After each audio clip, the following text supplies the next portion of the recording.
Hello everyone, welcome back to the Yellow Chair classroom. George's Marvellous Medicine will continue to come as little snips since the story is long and students will enjoy and expect further. Come on, let's jump into the story. Enjoy the awesome two's tug of war. Let's see what's going to happen. George stood in the farmyard looking up at the roof. The old farmhouse had a fine roof of pale red tiles and tall chimneys. There was no sign of Grandma. There was only a song thrush sitting on one of the chimney pots singing a song. The old Marvellous got stuck in the attic, George thought. Thank goodness for that. Suddenly a tile came clattering down from the roof and fell into the yard. The song thrush took off fast and flew away. Then another tile came down. Then half a dozen more. And then very slowly, like some weird monster rising up from the deep, Grandma's head came through the roof. Then her scrawny neck and the tops of her shoulders. "How am I doing, boy?" she shouted. "How's this for the bash up? Don't you think you'd better stop now, Grandma?" George called out. "I have stopped," she answered.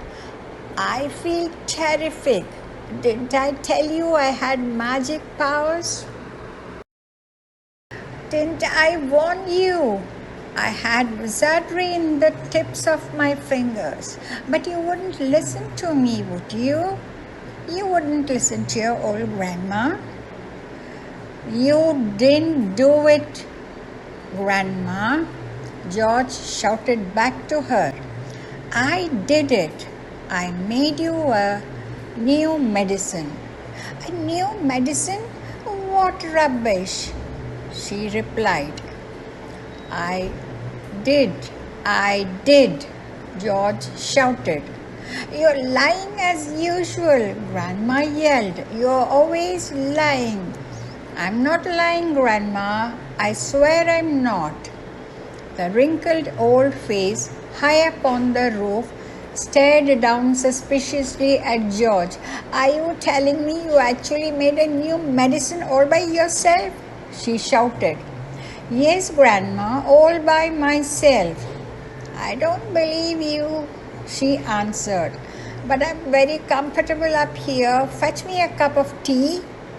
A brown hen was pecking about in the yard close to where George was standing.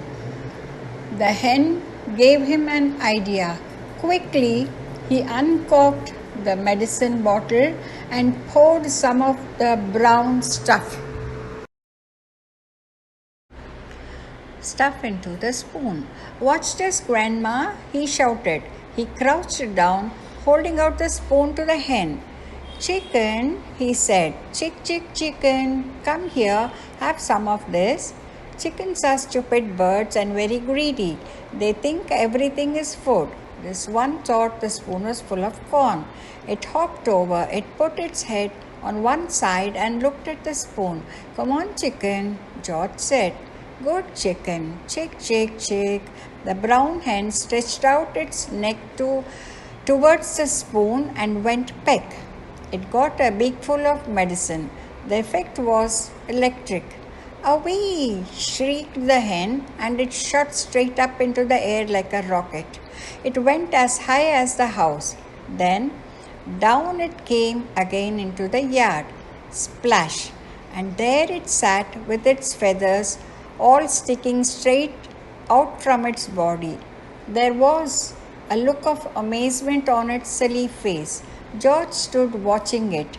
Grandma up on the roof was watching it too. Then hen got to its feet. It was rather shaky. It was making funny gurgling noises in its throat.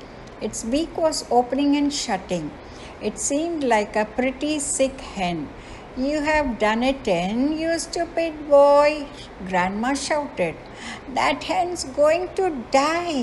Your father will be after you now. He'll give you socks and serve you right. All of a sudden, black smoke started pouring out of the hen's beak. It's on fire, Grandma yelled. The hen's on fire. George ran to the water trough to get a bucket of water. That hen will be roasted and ready for eating any moment, Grandma shouted. George sloshed the bucket of water over the hen.